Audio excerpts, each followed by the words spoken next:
Coming into the NBA, D'Angelo Russell had all of the hype in the world. As being selected with the second overall pick to the Los Angeles Lakers, many people thought the sky was the limit for the young point guard, as the Lakers at the time were clearly in a rebuild phase in the post-Kobe Achilles era, and D'Angelo Russell was the obvious guy to build your franchise around considering the hype and expectations coming out of Ohio State. But here we are nearly a decade later, and D'Angelo Russell has been on 4 different teams and has not really panned out the way a lot of people thought he would. And I really was thinking yesterday, because I saw my guy Classy Speaks drop a video reminiscing on the D'Angelo Russell Brooklyn Nets days, and it had me thinking, and I asked the question on Twitter, is D'Angelo Russell a bust? Because yes, he did go on to have a solid year in Brooklyn and he was an all-star, though he was a replacement. It just seems like everywhere D'Angelo Russell goes, he fails to live up to expectations time after time after time,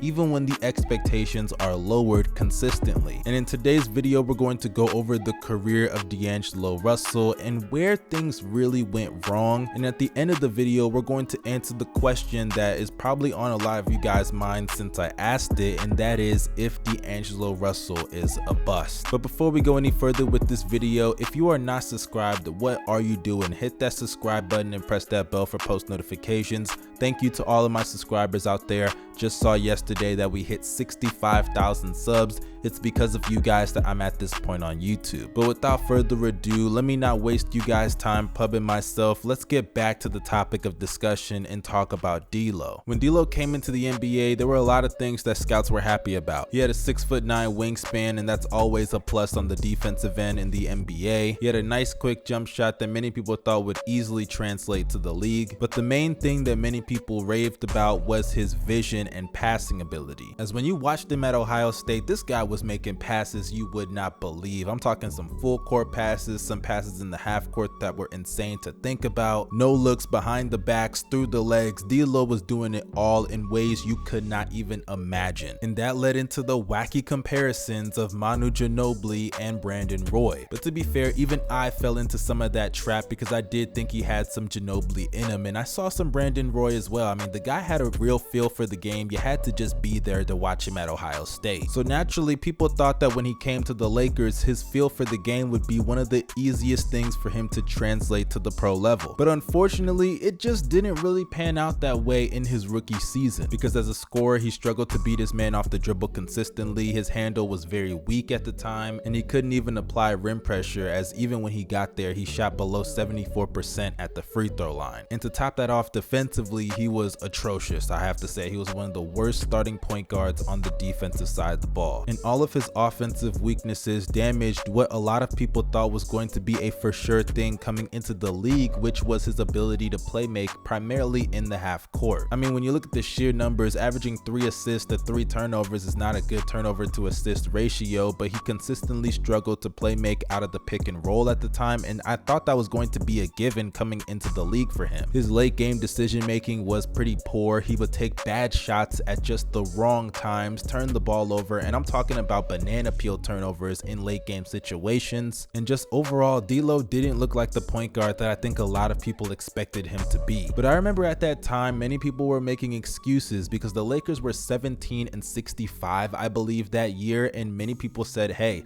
Kobe's retiring, so obviously D'Lo's not going to play at his best when there are other priorities going on at the time. And I remember at that time, I actually even agreed with that somewhat, because it's hard for a young player to focus on his game when you're literally playing with one of the greatest players of all time, and you're probably getting questions every day about that, especially considering that it's his last year and he told everybody that it's his last year. So I can somewhat understand and empathize with that point of view. It makes sense. But then when you look at his sophomore season, he was essentially the same player. Yes, he was able to get more shot attempts up, but his efficiency was rather the same, and defensively he was still dog shit. Now, to be fair, his playmaking got better, and just forget the assist numbers, he was much better in the pick and roll, and he was able to get to his spots far better. But when it comes to just the improvement that you were really looking for, it just was not there. And then to top things off, the icing on the cake of D'Lo's time in Los Angeles is the whole situation with him and Nick Young. And I'm not even going to dive into it that much. Essentially what happened is D'Lo got caught snitching on Nick Young about cheating on Iggy Azalea, and they both had cake on their faces. And by the way, Nick Young, what a fumble of a bag. Iggy Azalea? You cheated on Iggy Azalea? Man, that couldn't have been me. But nonetheless, when the Lakers got that second pick in the draft, it was over for D'Lo, especially considering the hype around Lonzo Ball coming out of UCLA. And I've heard some people say that they could have kept Lonzo and D'Lo and had a nice backcourt there, but I just don't even agree with that, because both of them, especially Lonzo coming into the league, need the ball in their hands to be effective. But then you move on to his years in Brooklyn, and these are the years that many people say D'Lo truly came into his own as a player, and I agree. In his first season there, it was marred with numerous injuries, so I don't even think it's fair to give an assessment on that year. But in his 2019, I have to say that was peak D'Lo at his finest, because after all of the years of struggling to know who he is as a player, D'Lo finally came into his own with the Brooklyn Nets that season. Because after a horrific start to the season where they were 8-18, D'Angelo Russell took over, and when I say took over, he took the fuck over. As after starting off 8-18, the Nets would go 34-22 to close out the season, and D'Lo in that time frame averaged career numbers of 23 points a game,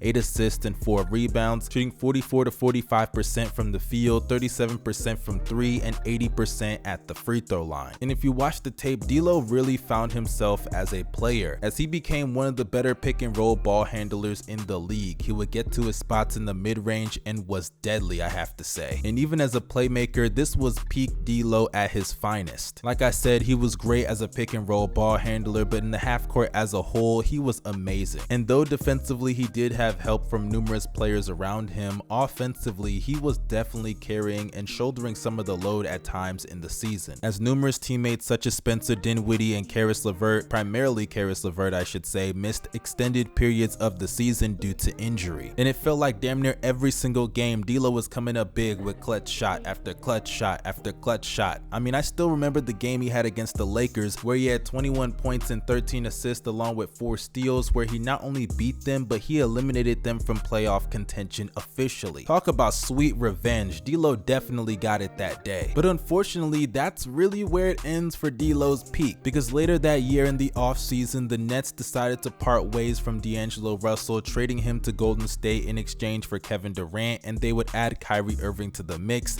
and obviously the rest was history for the Brooklyn Nets. It really was tough to see D'Lo get moved again, because it looked like he finally found a home in Brooklyn, but obviously he didn't. But then when you move on to his time in Golden State, it was short-lived because he was traded that year also. I mean, man, this guy just couldn't catch a break as far as being traded. But to be fair, I think a lot of people knew that his time in Golden State was going to be short-lived, because let's be honest, they did not need him, and he didn't fit with the culture of the team, primarily on the defensive side of the ball in a backcourt with Steph Curry. And even offensively, to maximize D'Angelo Russell, Kenny Atkinson showed us the blueprint. You put the ball in his hands, run a lot of pick and rolls, have him get to his spots in the mid-range. Sure, it may not be the most effective way to win games, but it was the best way to maximize his abilities. But now that he's in Minnesota, I have to say he still looks like the same player I always thought he was. It's just that now he has more confidence and he's obviously more polished as a player. Defensively, he's still pretty atrocious, and as a playmaker, I think he's kind of overrated. If you watch him in a lot of late games, he makes a lot of bad decisions. And one thing about his game that I've always found very annoying is his lack of aggressiveness to get to the rim. And I always gave him somewhat of a break for that because he was a good shooter, especially from the mid-range game, and he wasn't playing with like the best spacing in the world at times in his career. But being in Minnesota, where you're playing with Karl Anthony Towns, who is one of the best floor spacers at the 5 position that we've ever seen, there really is no excuse for you to not be able to take advantage of that by attacking the rim. But D'Lo unfortunately doesn't do that. The guy shies away from contact for reasons that I will never understand. And when you add up all his flaws, combined with the fact that he's fairly injury prone as well, it's no shocker that the Timberwolves consistently struggle to win games. I just personally believe that D'Lo is not that much of a winning player. To maximize his abilities, you have to play a certain style of play that isn't always effective, and the fact that the Nets were barely 500 when they ran that kind of offense proves my point. And even currently, currently right now, though it's early in the season and I expect him to turn it around, he's playing really bad, as he's averaging 17 points and 5 assists to 3 turnovers with a true shooting percentage of 50%. And if you know anything about true shooting percentage, that is well below average. So when you bundle all of the things that I've said in this video up so far, that begs me to ask the question to you guys yet again: is D'Angelo Russell an NBA bust? And my answer to that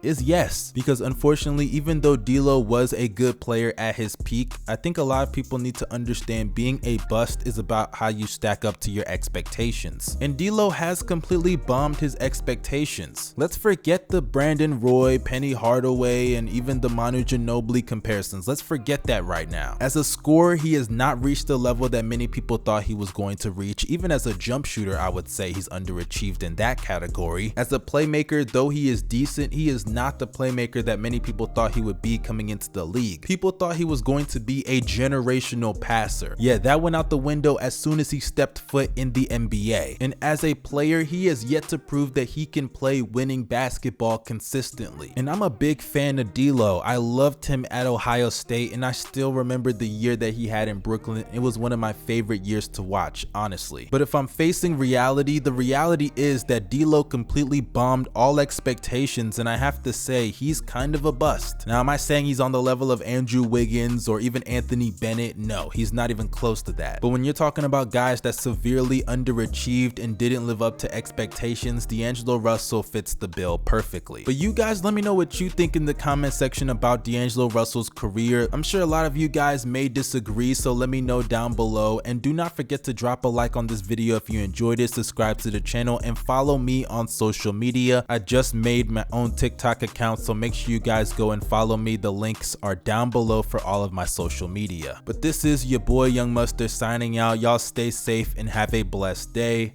Peace.